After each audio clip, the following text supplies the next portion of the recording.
कि प्रोफेसर हरबंश लाल शर्मा को अलीगढ़ मुस्लिम विश्वविद्यालय ने कुर्सी पे सर सैयद के बैठने नहीं दिया। अब मैं इस बैकग्राउंड से निकल के आया और आने के बाद मैंने दिल्ली में जो भी कुछ अपने जीवन का स्ट्रगल होता है वो सब करते मैंने भी किया। वो पत्रकारिता में भी मैंने देखा कि जिस पर्पस से मैं आया था वो पर्पस तो मुझे लगता नहीं था कि पूरा होगा, लेकिन लगातार मैंने यहां देखा कि यहां भी खूब चरम पर, कास्टवाद भी चरम पर है यहां, और आइडियोलॉजी के नाम पर भी जो बैंकरप्सी है वो भी मुझे समझ में आती थी। तो एक पहले से सेट नैरेटिव था, उस नैरेटिव में अगर आप काम कर सकते हैं तो आप बड़े पत्रकार हैं, आप महान पत्रकार हैं, और उस सेट नैरेटिव के खिलाफ अगर आपकी कोई राय है, तथ्यों पे है, तो आपको तब भी तरजीह नहीं दी जाती। एनीवे, लेकिन उसमें 25 साल गुजारे, उस पूरे दौर को देखा और उसके बाद फिर इस्तीफा दिया और फिर लगा कि देश के सामने अपनी बात रखेंगे, पूरी ताकत और ईमानदारी से रखेंगे। अगर देश को अच्छा लगेगा तो इस बात को कहेंगे, नहीं तो कोई हमारी मजबूरी नहीं है, कोई हमारा प्रोफेशन नहीं है कि हमको कोई इससे कमाई करनी है, इससे कोई नया चीज खड़ा करना है। लिहाजा हमको लगा कि देश हमारे साथ खड़ा हो गया है, हमारी बात सुनना चाहता है, हमें सुन करके अपनी बात नैरेटिव बनाना चाहता है, इसलिए हमने अपनी बात की। इसलिए मैंने कहा कि शुरू से हम इस बात के खिलाफ थे कि कोई संगठन बनाया जाए, क्योंकि संगठनों में मैंने देखा है कि आखिर में हजारों संगठन है इस देश में हिंदूवादी, लेकिन उन संगठनों ने अपने अपने नाम, अपने अपनी पहचान से ज्यादा कुछ करने की कोशिश नहीं की है, और हर आदमी को उन संगठनों के कंधे पे रख के सत्ता तक पहुंचने का शौक होता है, जो मेरे अंदर कतई किस्म का नहीं है। और मेरे साथ में न जीटी बख्शी का है, न RSN सिंह साहब का है, न सुशील पंडित का है, न मेजर गौरव आर्या का है, न कैप्टन सिकंदर रिजवी का है, न ललित अंबरदार का है, न अंकुर का है। तो मैंने कहा फिर इस देश में ऐसे लोग बोले ताकि उनके ऊपर यह न लगे कि साहब हम किसी खास सोच से बोलते हैं, खास एजेंडे को चलाते हैं। हां, हम दावे से कहते हैं कि हमारा एजेंडा है, हमारा नैरेटिव है, हमारा नैरेटिव है हजारों लाखों साल पुरानी सनातन सभ्यता दोबारा से स्थापित हो, सनातन स्थापित हो, भारतवर्ष के गद्दार मारे जाएं, वो गद्दार किसी मुखौटे, किसी मजहब के अंदर हो, उनका सफाया हो। भारत के संविधान से चलेगा, भारत किसी किताब से नहीं चलेगा, भारत भीड़ तंत्र के सामने नहीं झुकेगा। भारत की सेना और पुलिस का सम्मान हो, जो पुलिस पे पत्थर उठाए उसे गोली मार देनी चाहिए, जो सेना पे पत्थर मारे उसे गोली मार देनी चाहिए। इसमें उसका रंग, उसका मजहब नहीं देखा जाना चाहिए। हां, हमारा एजेंडा है और यही एजेंडा है और यही रहेगा मरते दम तक। हम अपने एजेंडे को नहीं बदलेंगे। वो किसके फेवर में है, किसके फेवर में नहीं है, ये हमारा एजेंडा नहीं है। ये कुछ लोग खुश हो जाएंगे, कुछ लोग नाराज हो जाएंगे। जिसको नाराज होना हो वो कल की जगह आज नाराज हो जाए। हम अपने कल के किसी की खुशी के लिए वर्तमान को खराब नहीं कर सकते।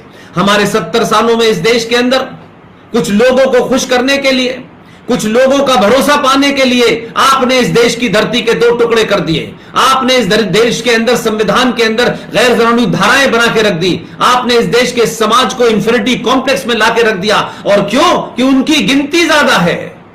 अगर अक्लमंद, पढ़े लिखे, शांति प्रिय देश और शांति चाहने वाले लोगों की गिनती ज्यादा है तो क्या बुराई है? हम शांति चाहते हैं, हम रूल ऑफ लॉ चाहते हैं।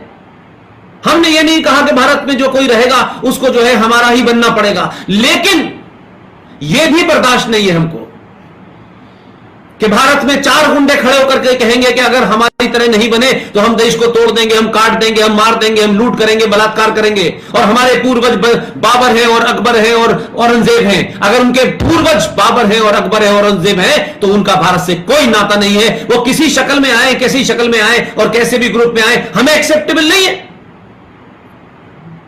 यह मुल्क मजहब के नाम पे बना था, तो जब मजहब के नाम पे बना था तो मजहब के हिसाब से बंटवारा होना चाहिए था। फिर यह झूठ हमारे पूर्वजों ने क्यों बोला?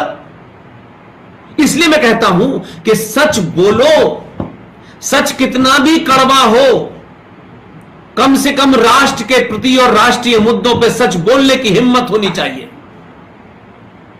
1000 साल के लंबे कालखंड के बाद आज जब आप इस स्थिति में पहुंचे हैं तो हमें झूठ बोलने की जरूरत नहीं है। इसलिए मैं कहता हूं, जो भारत राष्ट्र के संविधान में, संसद में यकीन रखता है वही असली वंशज है। यह देश ये समाज, ये सरकार, ये सत्ता और व्यवस्था उसी के लिए है। हम डराने और धमकाने की राजनीति करने वाले लोग, जिन्होंने 70 साल तक डराया और धमकाया, इसी डराने धमकाने से देश बटा, देश के टुकड़े हो गए, 21 लाख लोग मारे गए। किसी ने सवाल पूछा, क्योंकि कुछ लोगों ने हमारे यहां कुछ लोगों को उनको लार्जर देन लाइफ बना दिया है। वो कितना भी बड़ा पाप कर जाए उसके ऊपर चर्चा नहीं होनी चाहिए। ये वो देश है जिस देश के अंदर, दिल्ली यूनिवर्सिटी के अंदर अगर ये पढ़ाया जाता है, और मुझे तो दुख है, वो सनातनी बच्चे, वो हिंदू बच्चे जो 10 साल तक बीए पास 1 के कोर्स में दिल्ली यूनिवर्सिटी में पढ़ रहे थे, भारत की राजधानी की नाक के नीचे कॉलेज था, किसी हिंदू बच्चे के मन में ये क्यों नहीं सवाल आया कि ये कैसे आपने पढ़ाया जा रहा है, ये क्यों पढ़ाया जा रहा है? ये सवाल नहीं खड़ी। और यही कमजोरी, यही कायरता ने आजाद भारत के अंदर हिंदू को आज भी, वो अपने सर्वाइवल के लिए लड़ रहा है। वो किसी को जमीन घेरने, किसी का मकान पे कब्जा करने के लिए नहीं लड़ रहा, वो अपनी जान बचाने और अपनी पहचान बचाए रखने के लिए लड़ रहा है। और उसने इतने सारे कंप्रोमाइजेस करने के बाद घर दे दिया, 21 लाख लोग मर गए, जमीन दे दी, आपकी आत्मा नहीं भरी, आपका मन तृप्त नहीं हुआ? माफ कीजिएगा, अगर आपकी मन तृप्त नहीं हुआ पाकिस्तान और बांग्लादेश लेने के बाद, आपका अगर आज भी एजेंडा है कि भारत के अंदर दारुल हर्ब से दारुल इस्लाम बनाएंगे, तो याद रखे हर वो आदमी, जो लोग दारुल हर्ब से दारुल इस्लाम बनाने की लड़ाई लड़ रहे हैं, उनके साथ जो भी खड़ा होगा वो भी गद्दार है, वो भी इस देश के राष्ट्र विरोधी है। हम सब अपना कर्म कर रहे हैं। जो भी है, जो प्रत्यक्ष रूप से अप्रत्यक्ष रूप से लिख करके, बोल करके, चिल्ला करके, समाज में काम करके जो अपना फर्ज निर्वाह कर रहे हैं, वो भी राष्ट्र को बचा रहे हैं। लिहाजा मैं मानता हूं कि आज जब खुलेआम गद्दारी हो रही हो सड़कों के ऊपर, और लोग बता रहे हो कि हमें चाहिए जिन्ना वाली आजादी, तो माफ कीजिएगा, इसके ऊपर अगर मगर करना देश बर्दाश्त नहीं करेगा। और मैं फिर बता रहा हूं, 70 साल में सनातनियों को और हिंदुओं को जो भी कुछ किया आपने भारत के संविधान के अंदर, ये जो सेकुलर शब्द है, आपके संविधान में कई फ्रॉड है जिसकी लड़ाई लड़नी है। उन फ्रॉड में ही यह निहत है कि आप मुसलमानों से कहते हैं कि आप 1947 के बाद भी जैसे थे वैसे ही रहिए, लेकिन सेकुलरिज्म का झूठ और मक्कारी की ये जो दवा है, ये शुद्ध रूप से हिंदुओं को पिलाई गई कि हिंदू कभी अपने अस्तित्व, अपनी पहचान, अपनी अस्मिता की लड़ाई न लड़े, और हर चौराहे, हर गली, सोते जागते, चलते फिरते, खाते पीते, हर वक्त अपने आप को सेकुलर साबित करने का उसको एक सर्टिफिकेट देना है। हम सेकुलर हैं। 4 मुसलमान दोस्त हो जाते हैं, हम अपोलोजिस्टिक होकर के सेकुलरिज्म की बात करने लगते हैं। यह सेकुलरिज्म शब्द आया कहां से? पहले तो देश के तमाम पाखंडी लोग यह बताएं कि सेकुलर है क्या, इसकी उत्पत्ति कहां से हुई, भारत में कैसे आया। सनातन की करोड़ों साल की संस्कृति और धर्म के अंदर शब्द सेकुलर की जरूरत ही नहीं थी।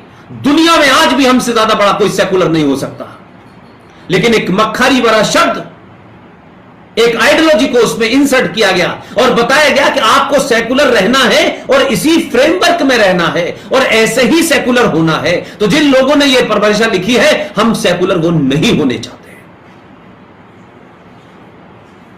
किसी को 4 दोस्त हो जाएं, किसी के संगठन में 5 मुसलमान हो जाते हैं, तो वो संगठन की राय बदल देता है, उसकी आइडियोलॉजी बदल देता है। अरे एक निजी दोस्ती होती है और एक राष्ट्र के प्रति दोस्ती होती है। निजी दोस्ती का कोई मतलब नहीं होता है। अगर वो राष्ट्र के प्रति है, नहीं है वफादार, तो मेरे प्रति और आपके प्रति कोई वफादारी नहीं होती। आप भारत के उस समाज से सेकुलरिज्म का सर्टिफिकेट मांग रहे हैं। जिसने आपको संतुष्ट करने के लिए सब कुछ दे दिया। और आज बरसों के बाद जब आपको अपनी अस्मिता, अपने पूर्वज, अपने संस्कार और अपने धर्म के प्रति एक चेतना जागृत हो रही है, तो भ्रम फैलाया जा रहा है।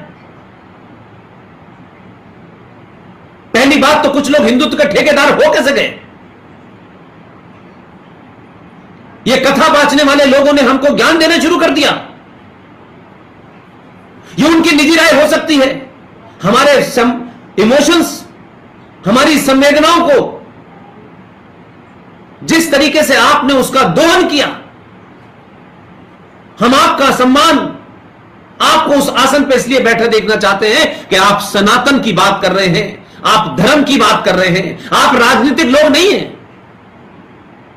आपको यह नहीं बताना है कि मौला रे मौला क्या है और अली क्या है। यह ज्ञान देना है तो गेरुआ बस का चोला छोड़े और सफेद कपड़े पहने और बात करें समाज में। हमारी आपके साथ भावनाएं जुड़ी हुई हैं। आप हमारी भावनाओं पर चढ़कर के गद्दी के इतने बड़े उस पर पीठ पे बैठेंगे और वहां बैठ करके ज्ञान देंगे कि इसमें क्या फर्क चल रहा है। यह आपकी निजी राय नहीं हो सकती। और जब आप सार्वजनिक पद पे आ जाते हैं और सार्वजनिक जीवन में आ जाते हैं, तब आपका निजी कुछ नहीं होता। यह पाखंड नहीं चलेगा। यह हमारा निजी जीवन है और यह हमारा सार्वजनिक जीवन है। कौन लोग हैं जो इस देश के अंदर इस तरीके का फ्रॉड फैलाने पे लगे हुए हैं? इसलिए मैं बार बार कहता हूं, आप कुछ लोगों को दुश्मन माने, लेकिन दुश्मन आपके अंदर बैठा हुआ है,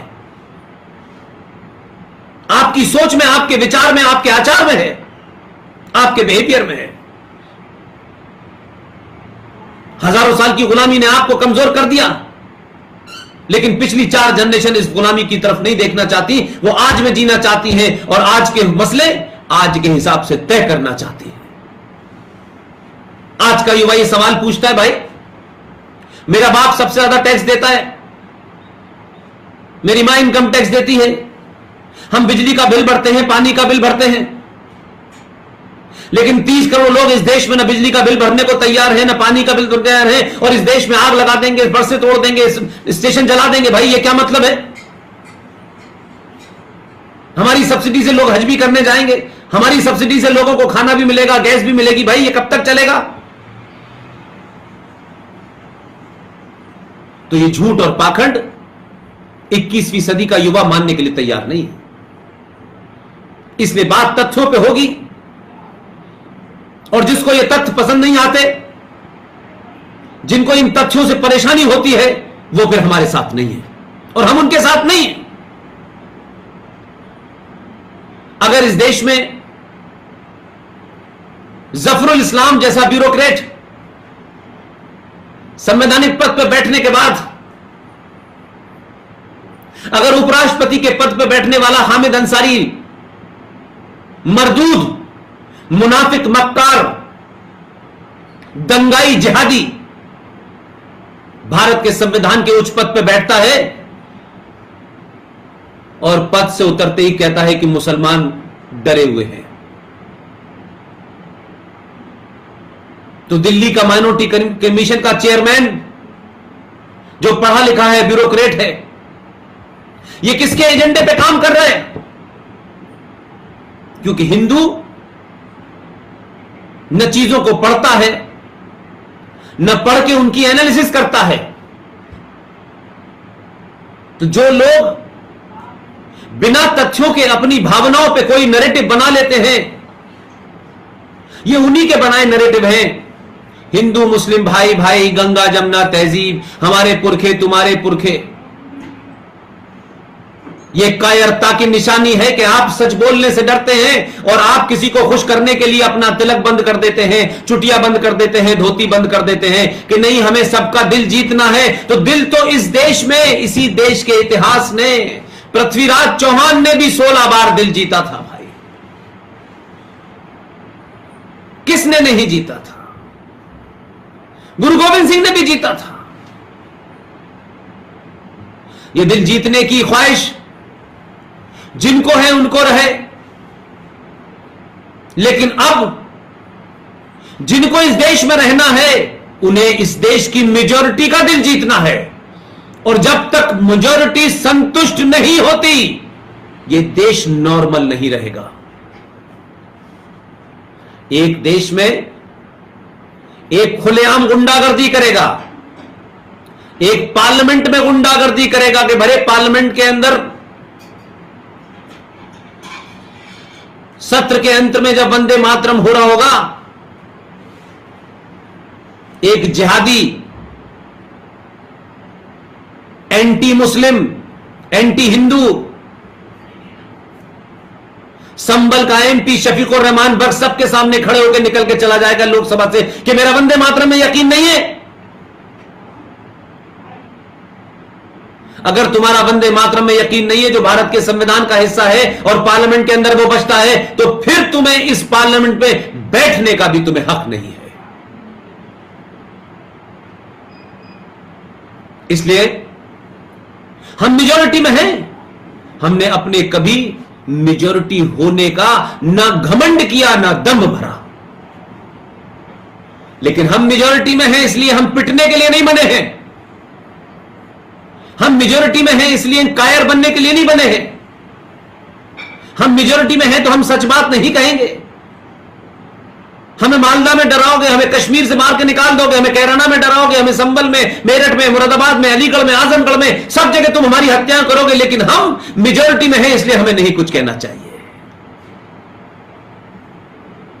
ये पाखंड जब तक हम जैसे लोग हैं नहीं चलने देंगे।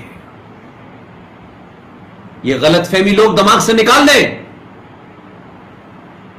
ये 21वीं सदी का सनातनी और हिंदू है। उसने वो किताबें नहीं पढ़ी हैं जो इरफान हबीब ने या रोमिला थापर ने या आर एस शर्मा ने लिख दी हैं। इसके पास पढ़ने के बहुत सारे सोर्स ऑफ इंफॉर्मेशन है।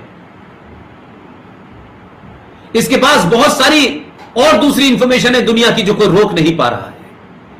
और जब इंफॉर्मेशन आती है आपके पास और जब आप इंफॉर्मेशन को करेक्ट तरीके से पहुंचती है तो उसकी एनालिसिस भी ठीक होती है, और जब उसके पास इंफॉर्मेशन ठीक होगी उसका इंटरप्रिटेशन भी ठीक होगा। यूं ही देश में बदलाव नहीं हो रहा, और बदलाव को मैं सत्ताओं तक सीमित नहीं रखता। हमारे देश में एक ट्रेंड बन गया था कि सत्ता बदलेगी तो समाज बदल जाएगा, क्योंकि सत्ता की दलाली करते करते इस समाज ने, सत्ता की चाटुकारिता करते करते इस समाज ने यह भूल गए कि सत्ता समाज नहीं बनाती है। मैं मानता हूं पहले समाज के सोचने का नजरिया बदलता है, निगाह के सामने जो तस्वीर आती है वो बदलती है। अब उस तस्वीर में चाचा नेहरू नहीं है, उस तस्वीर के अंदर सुभाष चंद्र बोस हैं, छत्रपति शिवाजी महाराज हैं, वीर सावरकर हैं। और तस्वीर बदलने से जहन बदलता है, जहन बदलने से दिल बदलता है, और दिल बदलने से आप बटन बदलने की शक्ति में बटन भी बदल जाता है। और जब सही जगह बटन दबाते हैं तो सत्ता बदल जाती है। इसलिए समाज एक परमानेंट इकाई है, सत्ता आनी जानी है। अगर समाज को सही तरीके से सच बताया, समाज में अवेयरनेस क्रिएट कर दी, तो सदियों तक जो इस देश के गद्दार हैं, जो देश को अंदर से तोड़ना चाहते हैं, जो हमारे हिंदू संगठनों से मिलकर के उन लोगों ने जिस खामोशी से अपना एजेंडा चला रखा है, वो वक्ती तौर पे तो हो सकता है कि हमें सियासी तौर पे ठीक लगते हो कि कुछ लोग बहुत ज्यादा अल्ट्रा इस वक्त सनातनी दिखाई दे रहे हैं, लेकिन हमारा एक्सपीरियंस ये कहता है कि 25-30 करोड़ में से 2-4 लोग आपके साथ अगर खड़े भी हो जाएंगे, उससे वो 30 करोड़ नहीं बदलने वाले।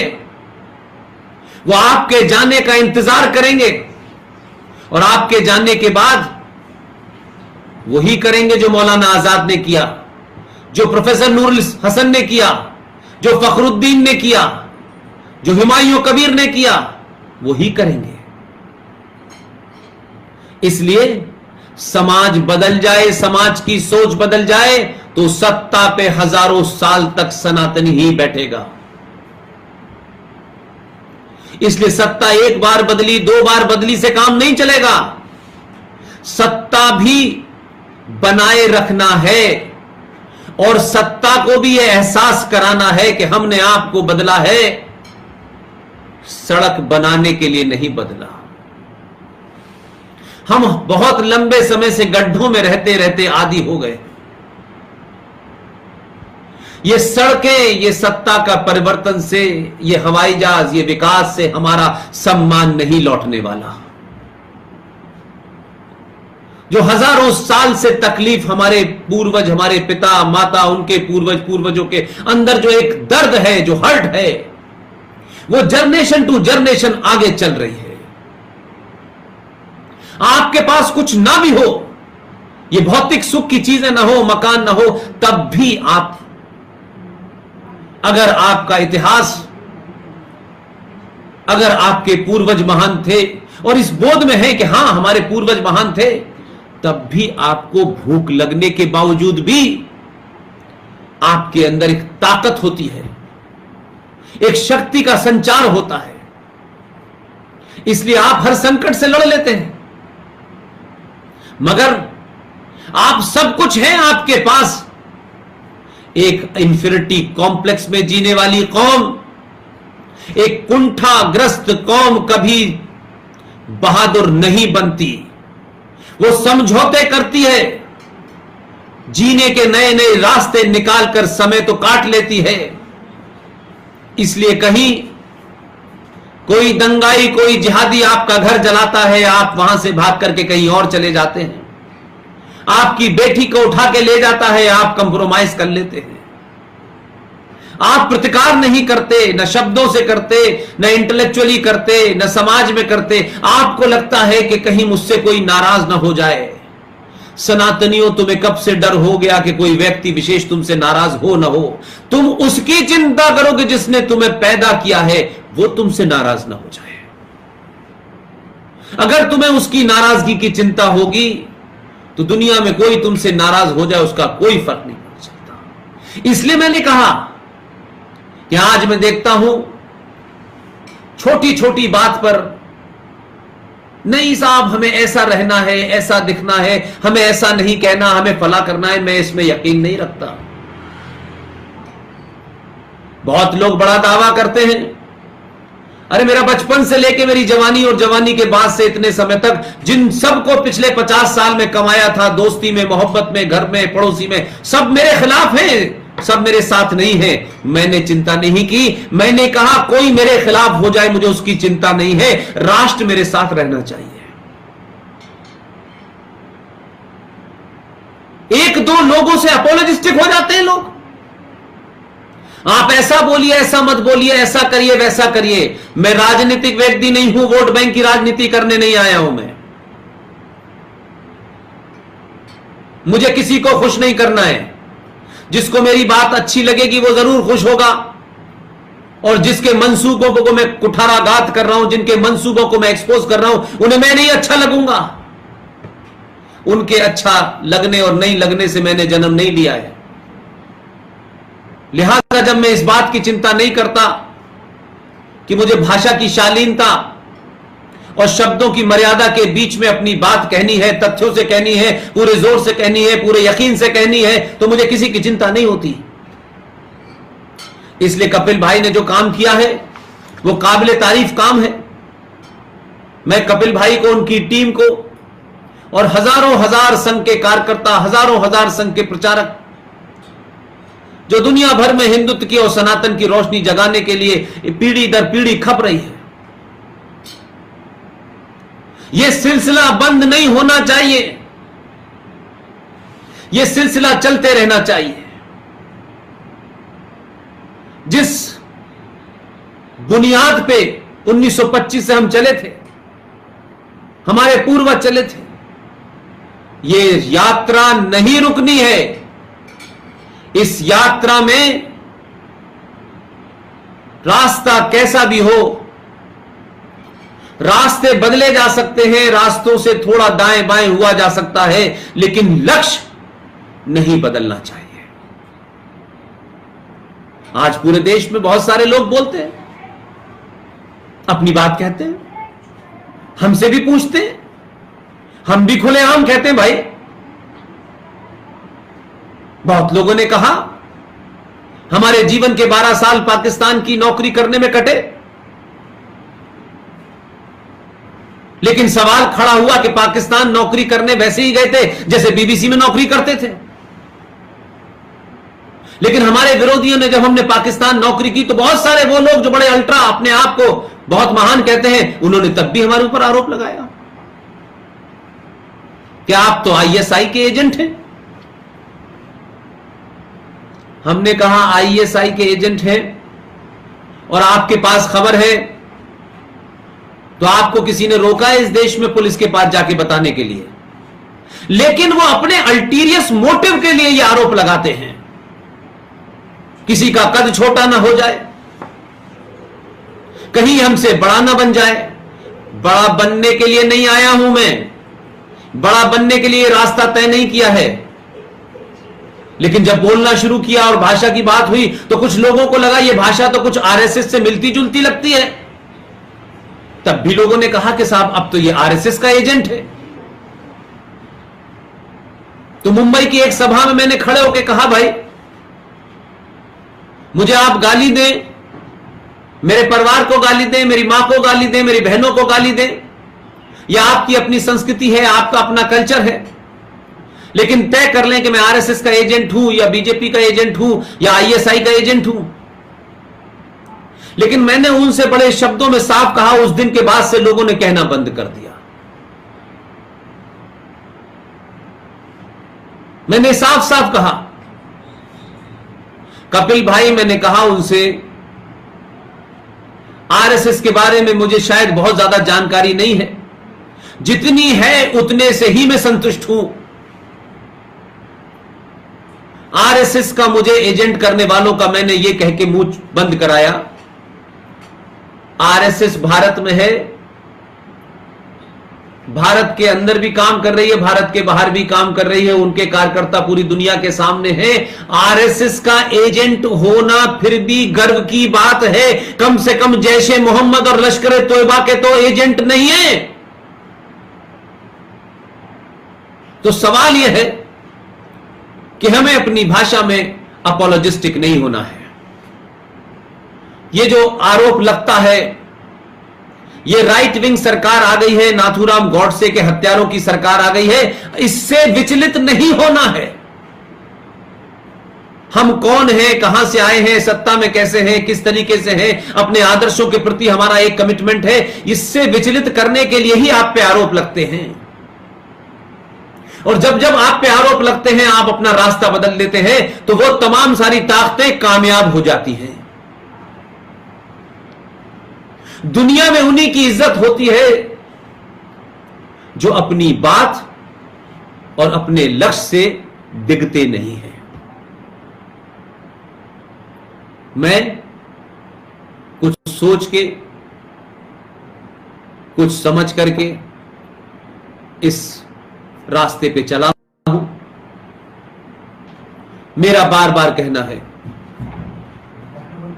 कि जब तक मेरी सांस चल रही है, तब तक बिना किसी हिचक के, हिचकिचाहट के, इन धमकियों के बीच भी यह यात्रा रुकने वाली नहीं है। लोग सवाल उठाते हैं मुझसे, राजीव दीक्षित जी कैसे चले गए, कमलेश तिवारी कैसे चले गए। मैंने कहा मैं नहीं जानता उन विचारों के बारे में, न किसी से मिला हूं, न मैंने किसी को देखा है। जिस जमाने वो थे उस जमाने में पत्रकारिता में था। लेकिन एक सवाल पूछता हूं मैं, ये हमारे समाज की जिम्मेदारी है कि colonel R S. Singh, colonel G D. Bakshi, major Gaurav Arya, Sikandar Rizvi, Lalit Ambardar, Sushil Pandit, इनकी सुरक्षा उस समाज को लेनी चाहिए जो समाज ये मानता है कि ये वो बात तथ्यों पे कह रहे हैं कि इनकी बात को काटा नहीं जाएगा। अगर समाज जिम्मेदारी नहीं लेगा तो ये मरने और मारने का सिलसिला चलता रहेगा। लोग आएंगे चले जाएंगे, और जो समाज जब अपने नेतृत्व करने वाले लोगों के प्रति उनके मन में श्रद्धा नहीं होगी और यह मैसेज नहीं होगा कि अगर इनको किसी ने छुआ तो समाज में इसका बड़ा रिएक्शन होगा, और अगर आप ये एहसास कराने में दूर रहे तो यह सिलसिला रुकेगा नहीं। स्वामी श्रद्धानंद की हत्या हुई, यह सिलसिला तब से चल रहा है। इसलिए पालघर की हत्या से पहले की घटना को भी हमें याद रखना चाहिए कि इस देश में एक विदेशी महिला आती है, कैसे वो इस देश के सत्ता के सबसे बड़े परिवार में इंडक्ट होती है, और उस परिवार में आने के बाद इंदिरा गांधी चली जाती है, उसका देवर चला जाता है, फिर उसका पति चला जाता है, और फिर किस तरीके से 10 साल तक अप्रत्यक्ष रूप से वो राज्य करती है। लेकिन जो लोग पालघर की घटना पे चिंता होना चाहिए, लेकिन सवाल सबसे बड़ा क्या है, पालघर की घटना वहां हो रही है, उन ताकतों के जमीन पर हो रही है, इसलिए हमें अचंभित नहीं होना चाहिए। हमें इस बात का मनन जरूर करना चाहिए कि हमारे सनातनी धर्म के 4 शंकराचार्यों में से एक शंकराचार्य को तमिलनाडु की उस वक्त मंत्री के ऊपर दबाव और ब्लैकमेल करने के बाद दिल्ली से एक भारत विरोधी ताकत जो सत्ता के संस्थान में 10 साल से बैठी थी, उसके कहने पर शंकराचार्य जी को, भारत के इतने महान पुरुष को, जो हमारी नाक है, हमारा सर है, हमारा सम्मान है, उनको जिस तरीके से फंसाया गया और फंसा करके उनको बलात्कार के केस में डाला जेल में, उनकी मृत्यु हो गई, समाज नहीं बोला। वो प्रतिक्रिया जो आनी चाहिए थी देश के अंदर वो नहीं आई। देश के खिलाफ गद्दार जो सत्ता में भी हैं, जो संसद में भी हैं, जो व्यवस्था में भी बैठे हुए हैं, हमने उनके प्रति प्रतिकार नहीं किया और छोड़ दिया कि सारा काम सरकार का है। अरे सनातन के मानने वालों, आदर्श में जीने वाले लोगों, ये आदर्शवाद, ये सत्ता व्यवस्था, पुलिस, कानून, ये तमाम सारी चीजें उस समाज के लिए होती है जो आदर्श समाज होता है। आप आदर्श समाज में नहीं रह रहे हैं, आप एक भीड़ तंत्र में हैं, जहां चंद लोग आपकी बस्ती की बस्ती लूट लेते हैं। चंद लोग सरकारों को डराते हैं, न्यायपालिका को डराते हैं, संसद को डराते हैं। ना उनका उन्हें पुलिस से डर था, ना सुप्रीम कोर्ट से डर था। एक नाजायज तरीके से दिल्ली में एक धरना दिया गया और उस धरने को सुप्रीम कोर्ट ने वो हटाने के लिए इंटरव्यूकर भेजे कि वो ठोड़ियों में हाथ डालें कि भैया यहां से हट जाओ। क्या इस देश में आपने हिंदुओं और सनातनियों कोई दूसरा धरना कभी देखा कि वो धरना हो रहा हो और सुप्रीम कोर्ट ने आपसे आदमी भेजा हो कि आपकी मांग क्या है, आप क्यों हटेंगे और नहीं हटेंगे? इसी सुप्रीम कोर्ट ने जंतर मंतर के ऊपर एक निर्णय लिया है कि यहां पर धरने प्रदर्शन होंगे और एक समय में उस जंतर मंतर के ऊपर 1000 से ज्यादा लोग नहीं होंगे। लेकिन फिर इस देश में जंतर मंतर पे धरना नहीं दिया गया, धरना ऐसी जगह दिया गया जहां उनके लोग थे और उन्होंने सड़क जाम रखी, लेकिन उसको खुलवा नहीं सकी, न सरकार खुलवा सकी, न व्यवस्था खुलवा सकी, न न्यायपालिका खुलवा सकी। क्या आज देश की मेजोरिटी के सामने जिस किस्म की मिसाल तय की जा रही है कि जो गुंडा है, जो बदमाश है, जो देश को तोड़ देगा, जो अस्त व्यस्त कर देगा, जो दुनिया भर में हालात खराब कर देगा, सरकारें, सत्ता व्यवस्था, न्यायपालिका उन्हीं के सामने झुकेगी? ये परपाटी गलत है, ध्यान रखिएगा। बहुसंख्यक समाज के तहम्मुल, उसके पेशेंस, उसके धैर्य की बार बार परीक्षा लेना बंद कर दें। कमजोर से कमजोर समाज भी एक समय के बाद प्रतिकार करने पे मजबूर हो जाता है।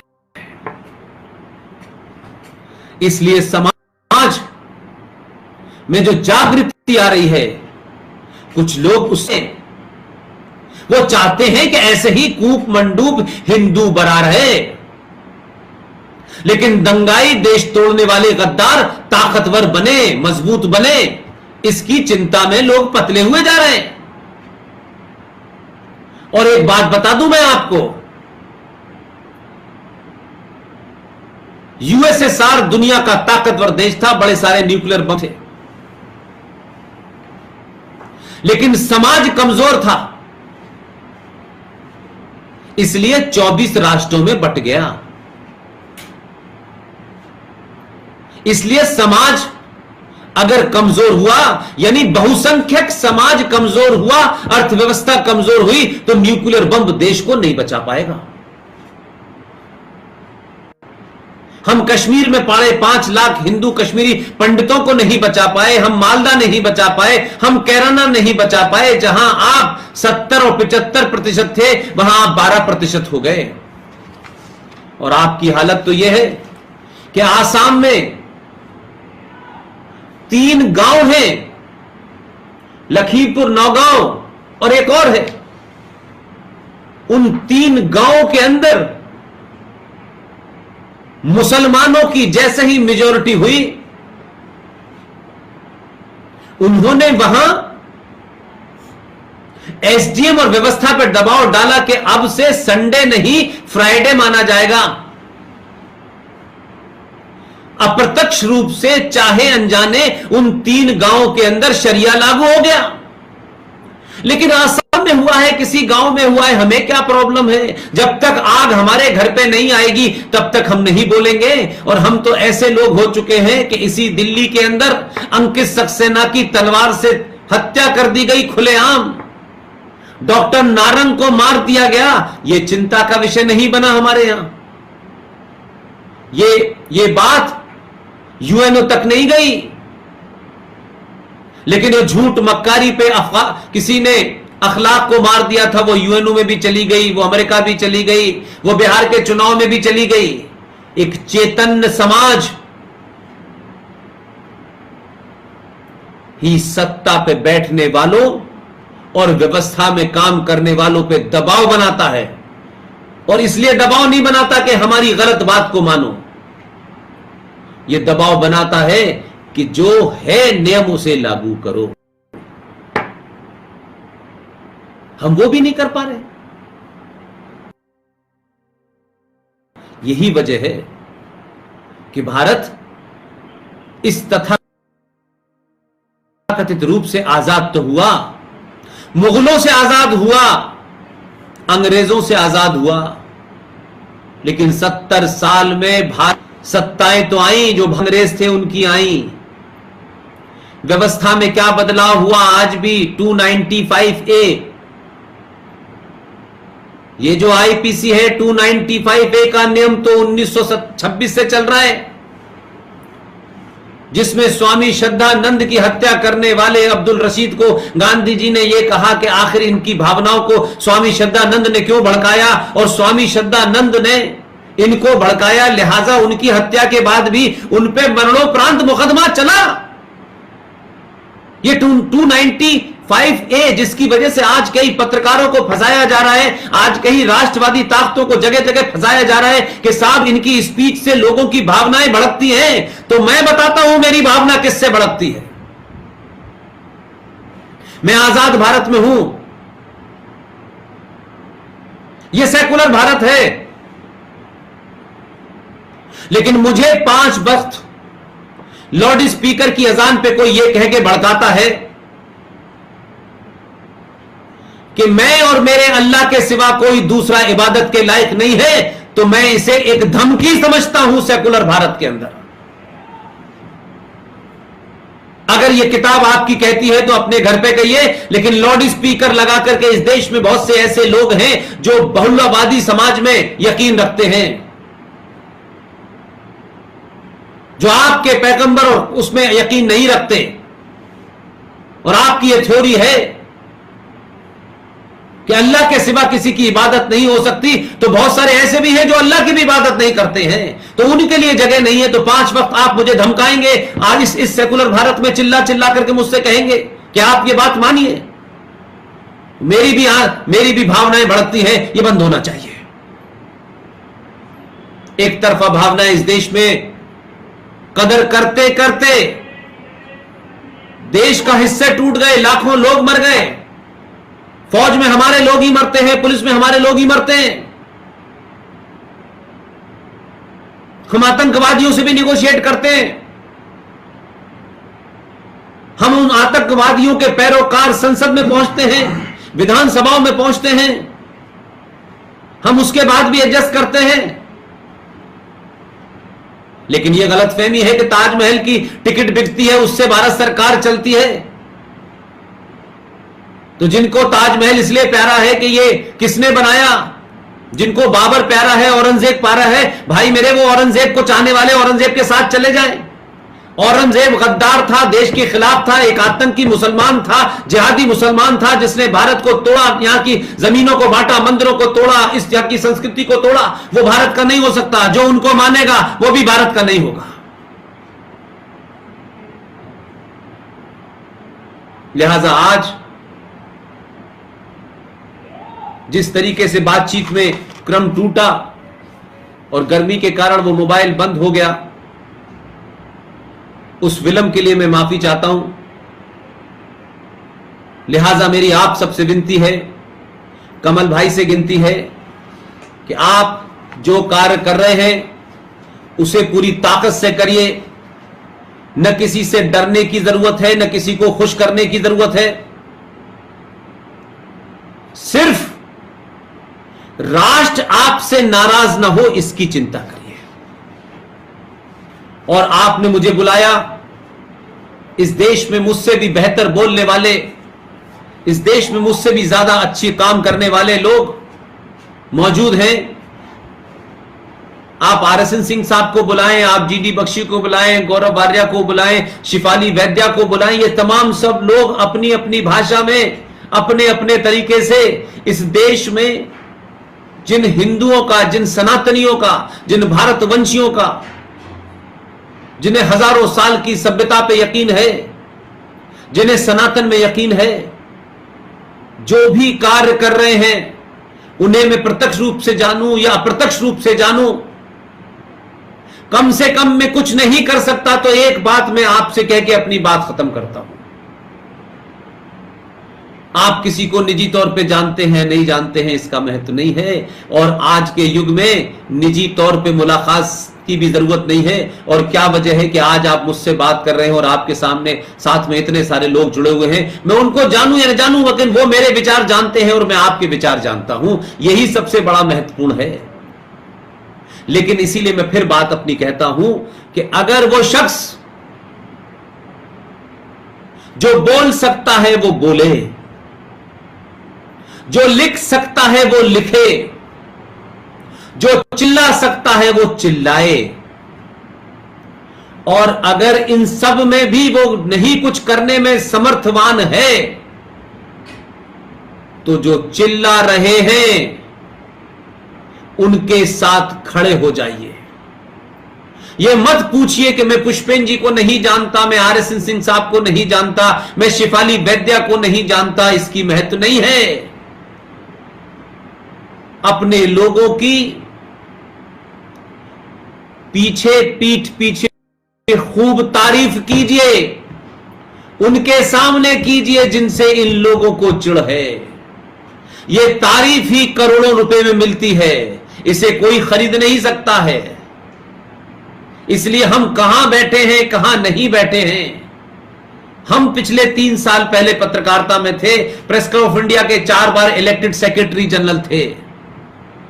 हम उस वक्त एक रोल में थे, आज हम दूसरे रोल में हैं।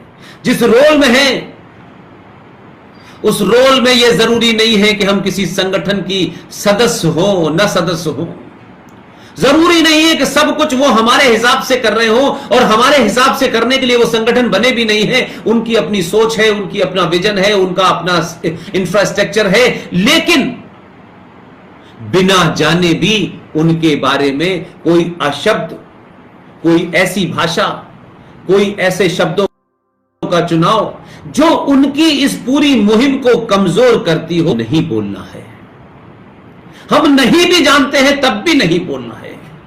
हम ये मानने कि जो कुछ भी कर रहे हैं उसमें वो एक बड़ा काम कर रहे हैं, अपना रोल प्ले कर रहे हैं। किस तरह कर रहे हैं, कैसे कर रहे हैं, यह विवाद का मामला नहीं है।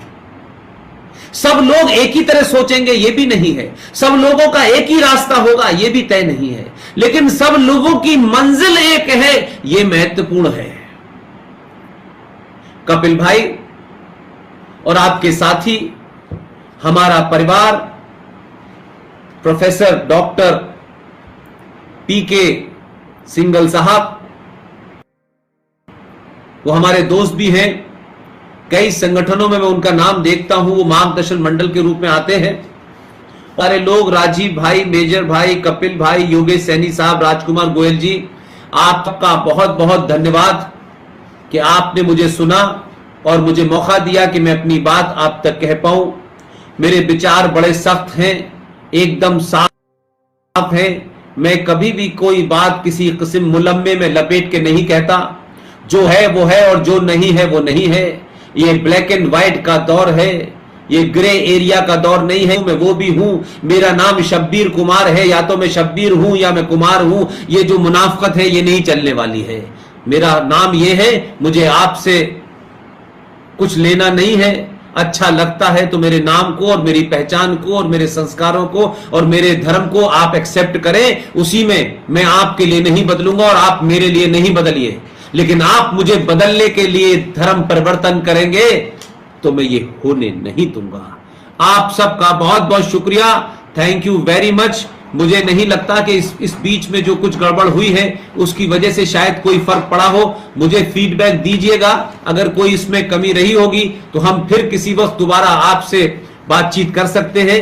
ये बातचीत का सिलसिला टूटना नहीं चाहिए, चाहे इस बातचीत में अलग अलग लाएं, अलग अलग समय पे आए, ये सिलसिला चलता रहे और इस देश के गद्दार, इस देश के दुश्मनों को लगातार इस बात का एहसास हो कि 1000 साल के बाद एक हिंदू राजा इस धरती की गद्दी पे बैठा है और वो राजा संविधान से इस देश को चलाएगा, किसी किताब से नहीं चलाएगा, किसी धर्म के मजहब के सामने नहीं झुकेगा, किसी गुंडों के सामने नहीं झुकेगा। वहां उसे संसद में कोई झुका सकता है, न संसद के बाहर झुका सकता है। इस देश की न्यायपालिका अपने तथ्यों पे फैसला करेगी। कुछ लोग न्यायपालिका को अगर नहीं मानेंगे, इस देश की सत्ता और व्यवस्था को नहीं मानेंगे, उसके लिए इस देश में उनका कोई जगह नहीं है। आप सबने मुझे सुना, एक बार फिर बहुत बहुत शुक्रिया, थैंक यू वेरी मच।